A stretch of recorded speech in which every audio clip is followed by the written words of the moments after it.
Saudações a todas e a todos desse nosso ecossistema. Sejam muito bem-vindas e bem-vindos ao canal Ecoteologia Decolonial, esse nosso espaço de aprendizado, de troca, na intenção de nos tornarmos um só organismo com a Terra. Eu sou Josias Vieira, teólogo por formação, mas ecoteólogo por conversão. Bem, hoje a gente chega no final da nossa série de estudos sobre um amor cósmico e vamos fazer jus aqui o que a Bíblia nos mostra, né? Que tudo começa em Jesus e termina em Jesus. Para os que estão assistindo esse vídeo fora do canal da Igreja Batista em Coqueiral, nosso ponto de partida, nossa reflexão, ela se dá no meio da ecoteologia, mas a partir de uma cosmovisão cristã evangélica. Isso não quer dizer que nós queremos impor a nossa ideia para ninguém, mas quer dizer que nós queremos fazer juntos e juntas uma reflexão a respeito do cosmos, a respeito desse amor cósmico de Deus. Hoje nós finalizaremos esse nosso tempo da Semana do Meio Ambiente, fazendo uma reflexão sobre o amor cósmico com o tema Jesus, o primeiro da nova criação. Para tanto, eu quero ler junto com vocês o texto do profeta messiânico Isaías. Encontra-se no capítulo 11, do verso 1 ao 9 do livro desse profeta, do livro de Isaías. E é assim: porque brotará um renovo do tronco de Jessé, e das suas raízes um renovo frutificará. E repousará sobre ele o Espírito do Senhor, o Espírito da sabedoria e de entendimento, o Espírito de conselho e de fortaleza, o Espírito de conhecimento e de temor do Senhor. E deleitar-se-á no temor do Senhor, e não julgará segundo a vista dos seus olhos, nem repreenderá segundo o ouvir dos seus ouvidos, mas julgará com justiça os pobres e repreenderá com equidade aos mansos da terra. E ferirá a terra com a vara de sua boca, e com o sopro dos seus lábios matará ao ímpio. E a justiça será o cinto nos seus lombos, e a fidelidade o cinto nos seus rins. E morará o lobo e o cordeiro, o leopardo com o cabrito se deitará. E o bezerro, e o filho do leão, e o animal cevado andarão juntos, e um menino pequeno os guiará. A vaca e a ursa pastarão juntas, seus filhos se deitarão juntos, e o leão comerá palha com o boi. E brincará a criança de peito sobre a toca de uma áspide, de uma serpente. E a criança desmamada, colocará a sua mão dentro da cova da víbora, que é uma outra serpente. Não se fará mal nem dano algum em todo o meu santo monte, porque a terra se encherá do conhecimento do Senhor, como as águas cobrem o mar. Isaías 11, do 1 ao 9. E a terra se encherá do conhecimento do Senhor, como as águas cobrem o mar.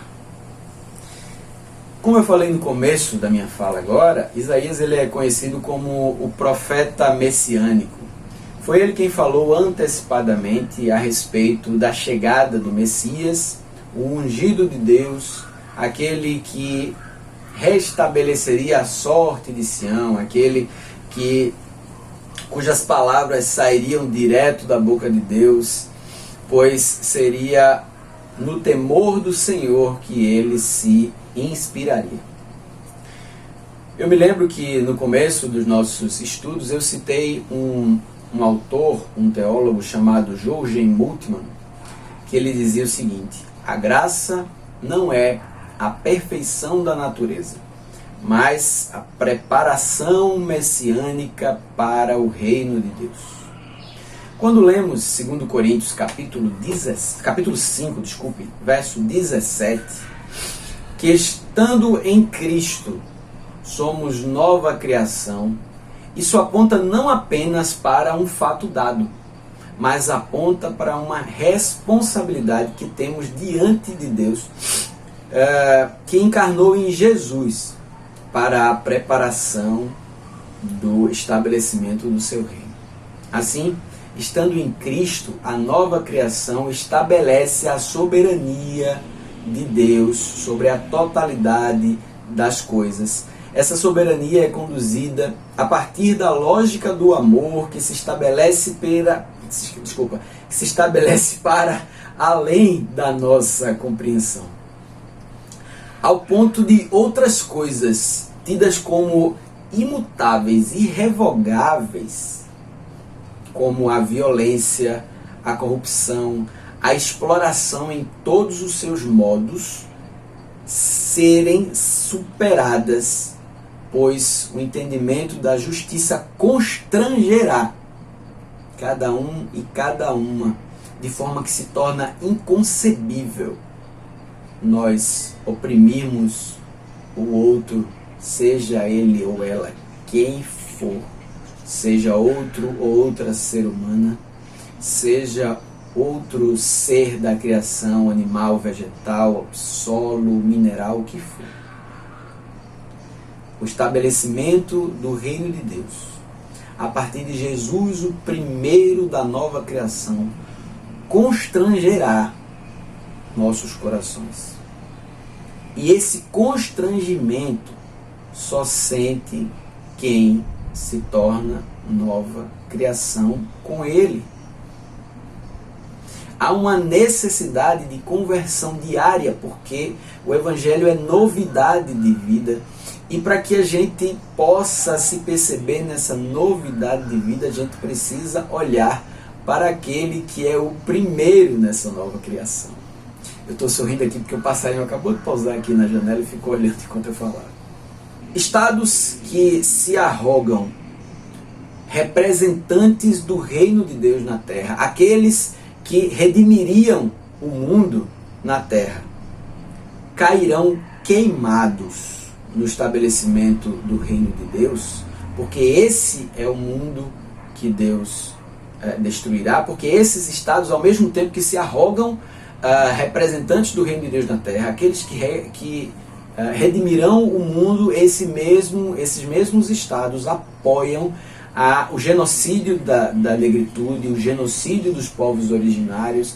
Esses povos, eles se estabelecem em cima de uma estrutura de morte, seja morte de pessoas, morte de animais, morte de ecossistemas, o que Ashley Mbembe vai chamar de necropolítica, e a gente pode fazer aí um desdobramento para necroteologia. Nós precisamos olhar para essas coisas e nos sentir constrangidos, e não somente constrangidos, mas instigados, compelidos, levados a romper com esse tipo de estrutura que se estabelece sobre a opressão e a destruição e a morte. Essas coisas não representam o reino de Deus. Esses estados-nações que matam seus povos, que julgam negros, índios, mulheres e todas as outras categorias de pessoas que julgam menores, colocam elas num patamar de que é possível ser descartado e morto. Esses estados não representam o reino de Deus, ao contrário, precisam ser denunciados, e a profecia contra eles precisa ser feita, porque é a postura de Jesus, que lutou contra esse tipo de coisa, que falou contra esse tipo de coisa, e por isso foi levado a ser assassinado na cruz, é que nos precisa constranger. Esse tipo de coisa precisa nos constranger ao ponto de entendermos que é necessário romper com essas estruturas de morte. Jesus é o primogênito da nova criação, que levou até as últimas consequências, e foi até as últimas consequências para sinalizar o reino de Deus. Hoje continua acontecendo o mesmo. Aquele império contra o qual Jesus profetizou, que ele se negou a ser parte, que era um império de propriedades individualistas, de egos inflados, de acumulação. Esse mesmo tipo de império se estende até os dias de hoje. Se estende quando nós observamos um império financeirizador da vida, que apresenta que o dinheiro vale mais do que a vida, que a economia vale mais do que a vida. Isso não representa o reino de Deus. É esse mundo que aguarda a nossa decisão de acompanhar a Jesus. Onde é que eu e você estamos, então, nessa relação cósmica? Dos que fazem parte do meio ambiente do cosmos que Deus criou e amou? Ou dos que amam ao mundo que se orgulha dos bens individuais e privados? Vamos, irmãs e irmãos, amemos o cosmos como Deus amou. Que Deus ele te encha, chegue até você com a brisa de Ruá, que faz com que as flores possam perfumar, que os pássaros possam voar. Que Deus ele te encha todos os dias do seu reino, de forma que você não se conforme enquanto não virmos mudanças nessa estrutura apodrecida que nós temos visto. Que Deus te bendiga.